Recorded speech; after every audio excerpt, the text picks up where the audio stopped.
response. So in that sense, I saw like a real parallel. Does that resonate with you at all? Or you think that's completely off the wall? I'd have to think about it, but I mean, for me, there are things that I do believe in, which save me from complete cynicism, and so I do believe in a transcendent moral code. I do believe in the power of love and beauty and art to transform one, as illustrated in the movie The Lives of Other People, which you also love. Right. Oh my God. Yeah, that was fantastic. Right. That's actually a hugely powerful point, meaning you're saying that the way you would distinguish yourself from him is that he wasn't able to hold on to, something that he genuinely believed in. In other words, when he lost his ideals, he didn't have a sense of transcendence. For him, let me try and play out what you're saying. So let's try and put ourselves in his head for a second. In his worldview, this world is all there is. Mm-hmm. And so once he's disappointed with his experience of this world and profoundly disappointed, there's nothing left. Right. And he's got no place else to turn. He's got no larger vision. He's got no, and so he gets completely lost. Right. I think that's great. I'll give another example. I mean, for instance, I still believe in Dennis Prager, even if Dennis Prager does not believe in me. Like, Dennis Prager is my favorite intellectual and has been for about 19 years. We had a personal falling out in late 1997, which has not affected in any way my high regard for his thinking. And so I'm able to, still admire his intellect, and at the same time, I'm not going to be totally crushed that I fell out with him. The fault may be 75% mine, but, I will soldier on. I'm not going to be crushed and devastated and think that I'm a worm because I fell out. So I think you can still, realize that people can be great in some areas and have flaws in others, and you can still admire them for the areas where they're great. And you can admire yourself for the areas where you're great and not, neither trash yourself for your flaws nor adulate yourself for your strengths. Right. No, I think that's right. I mean, I guess the question would be, again, what is, and there, maybe we're going to do that in our, Yom Kippur dialogue before Yom Kippur. The question is,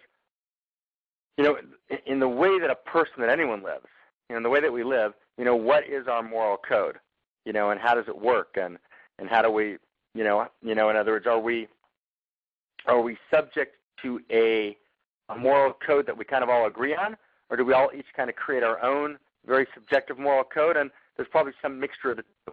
The Torah obviously is a beautiful, gorgeous, divinely, expressed, moral code that kind of binds all of us. So kind of, and as the Talmud points out in a number of places, everyone has the places where they're stronger and weaker in the Torah. So the Torah has, the Gemara has an idea that everyone picks one mitzvah, and that's their special mitzvah. That's it's called a mitzvah miyuchedet, their unique mitzvah, their unique commandment, in which for which they have to be willing to die for. In other words, that usually the law is, if you remember, the Talmud and Sanhedrin, right there in 74a, the Talmud says you only give up your life for the big three, incest, idolatry, and murder, right? And for everything else, it's better to violate than be around to fight another day, right? So there's a very powerful idea that already exists in the early sources and really gets exquisitely formulated in my teacher, Mordechai Leiner of Izbeka, who says that every person also has a unique mitzvah which is directly related to them, and they're the only person who know what it is. And for that mitzvah, you also have to give up your life. And what he means by that is that defines your life. That's who you are. So clearly, everyone has a different relationship, and everyone focuses on a different area. Having said that, there still is a universal kind of code of ethics. And it's a really interesting question. So how does that play into, and this is a different conversation, how does that play into blogging? And, what are the rules of blogging? And, how do I make up those rules? And how do I decide what's acceptable and what's not acceptable? And, particularly because you're in a field, I'm just a simple author. You're in a field, where you're kind of blogging to the world, about all sorts of people, all sorts of things, and hopefully your blog's getting some ratings there, so that's all good. So you really have to have a very rigorous, and I imagine you've evolved with this, and this is, the subject of a different debate or a different dialogue, not really a debate.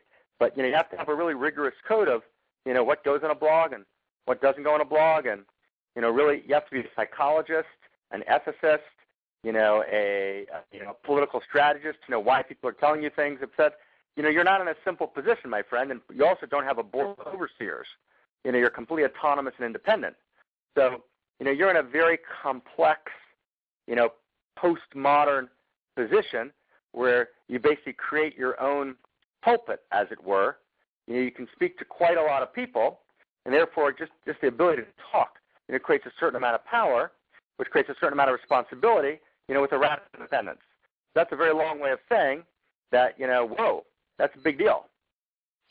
Yeah, I think actually it's a lot simpler than that, in that if you blog with your name on it and you belong to a decent community, most of your moral questions are solved right there. Like there are severe limits on what I can do because I belong to an Orthodox Jewish community, not just a particular synagogue, but I live in P.K. Robertson. I walk these streets every day. I blog with my name on it. I will bear the brunt of my misdeeds, in a very visceral way. So I think when you do things with your name on it, and you also have connections, a community, and hence vulnerabilities, that does solve most, though not all, of the moral questions. I guess where we would disagree is I think that solves about a quarter of them. Right? In other words, the nature of the Orthodox community, a community that I know well, right, is like any other community. It has beauty and it has loveliness, and it also has corruption, and as people are in and people are out, and Orthodoxy hides many sins, and you can get away with an enormous amount, on a blog of inaccurate, information, without anyone, kind of saying a word, as long as it doesn't affect their immediate friends and their immediate people. That's just the fact. We both know that that's empirically true. So I think I agree with you that there's some sense of check when you're part of a community. That's a fair and powerful point. Where I would kind of radically disagree with you, empirically, I think it's verifiable, is the level of the check. For example, this is something that you ran into a couple of weeks ago. If you out someone who's working for the Los Angeles Jewish Journal, so people may get upset with you. I have no idea what the story was, but all in all, I don't think you caused any damage to the person. It didn't affect the course of anyone's life. And people got upset because it was in their own little community. So it wasn't actually an ethical outrage. It was more of a kind of, protecting the turf. On the other hand, you or somebody else, let's depersonalize it, could say, 20 things that are completely wrong about someone, and as long as that person's not part of their community, they couldn't care less. So I'm not sure that it solves most of the problems. I would actually, respectfully challenge that. Yeah, I would say it does, in the sense that there are enormous consequences for getting important things wrong on a blog, and the consequences may not be immediate, and they may not be within your community. But as a blogger, you're also part of a family of bloggers, or a wider community of bloggers. And when someone wants to take you down, they then look for the stories you've gotten wrong to use that against you. So there is a formidable checks and balances when done under your own name, but it's by no means a complete check and balance. Right. Well, let's, I think we're getting on. I appreciate the response. We're kind of off the movie here, so I'll bring us back to it. I would just maybe ask you the last question, which maybe we can handle in a different dialogue, which is I think it's a fascinating question, which is, I know myself, I think I've changed in the world. I think I've grown as time's gone by. I think, there's places where I think I made mistakes, and I say, hey, I made a big mistake there. I think I really fucked up there. That's a Talmudic phrase, by the way. And like, I gotta fix that. And I've evolved in different ways. In other ways, I've kind of held firm, with what I've believed for 25, 30 years. So would you view yourself as evolving? Like, in other words, is Levi Ford today, as a blogger, would you view yourself as having ethically evolved in the last